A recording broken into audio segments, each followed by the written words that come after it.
ابو جعفر منصور کی کوئی بحث ہو رہی تھی اپنی بیوی کے ساتھ، تو اس نے کہا میری بات تو نہیں مانے گی، کسی بزرگ کو، کسی عالم کو، کسی شیخ الحدیث کو بلاتے ہیں، ان سے فیصلہ کروا لیتے ہیں۔ تو بیوی حرہ نے کہا، اس نے کہا ہاں، پر جسے بلانا ہے منتخب میں کروں گی۔ ابو جعفر منصور نے کہا ٹھیک ہے، بتاؤ کس بزرگ کا فیصلہ مانو گی؟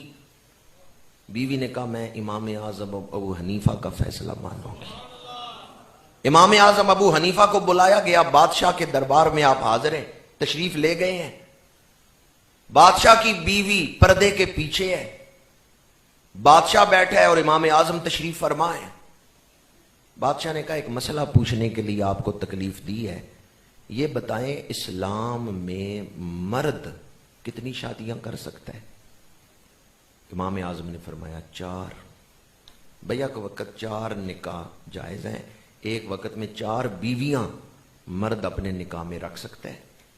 جب آپ نے یہ مسئلہ بیان کیا تو بادشاہ اپنی بیوی کی طرف متوجہ ہوا، سن رہی ہو، جن کا نام تو نے لیا تھا انہوں نے مسئلہ بتا دیا ہے، 4 نکاح مرد کر سکتا ہے۔ امام اعظم نے فرمایا بھی ابھی آدھا مسئلہ ہوا ہے، پورا نہیں ہوا، پورا مسئلہ سن لو۔ ابو جعفر منصور نے کہا پورا مسئلہ بیان فرمائے۔ فرمایا یہ 4 کی اجازت اسے ہے جو انصاف کرنے والا ہو، جو انصاف نہیں کر سکتا، جو ظلم کرنے والا ہے، جو بیلنس نہیں رکھ سکتا، جو اعتدال نہیں رکھ سکتا، جو ہر بیوی کے ساتھ انصاف نہیں کر سکتا، اگر وہ دوسرا نکاح کرتا ہے تو گناہگار ہوگا،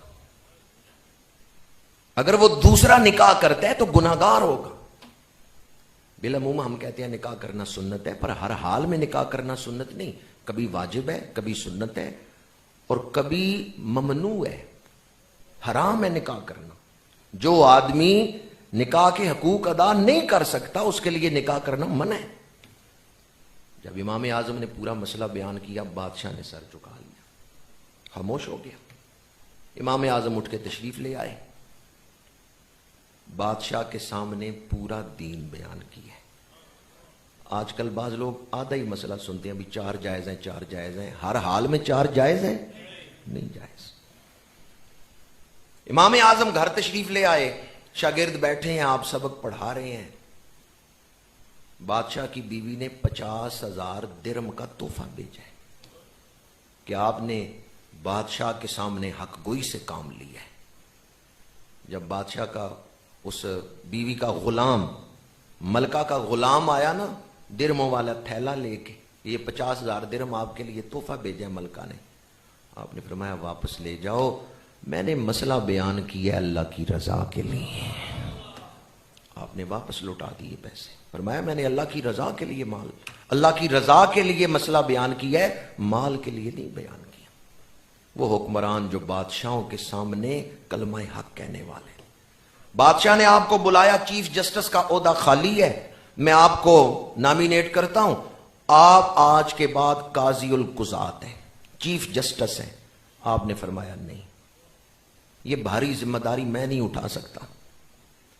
بادشاہ نے کہا آپ جھوٹ بول رہے ہیں، آپ اس لائق ہیں۔ فرمایا اب تو ثابت ہو گیا میں جج نہیں بن سکتا، کیونکہ تم نے خود کہہ دیا میں جھوٹ بول رہا ہوں۔ بادشاہ نے کہا انہیں جیل میں ڈال دو۔ امام اعظم ابو حنیفہ اہل بیت سے کمال درجے کی محبت کرنے والے تھے، بادشاہ نے آپ کو جیل میں ڈال دیا، اور آپ کا جو جنازہ نکلا ہے وہ جیل سے نکلا۔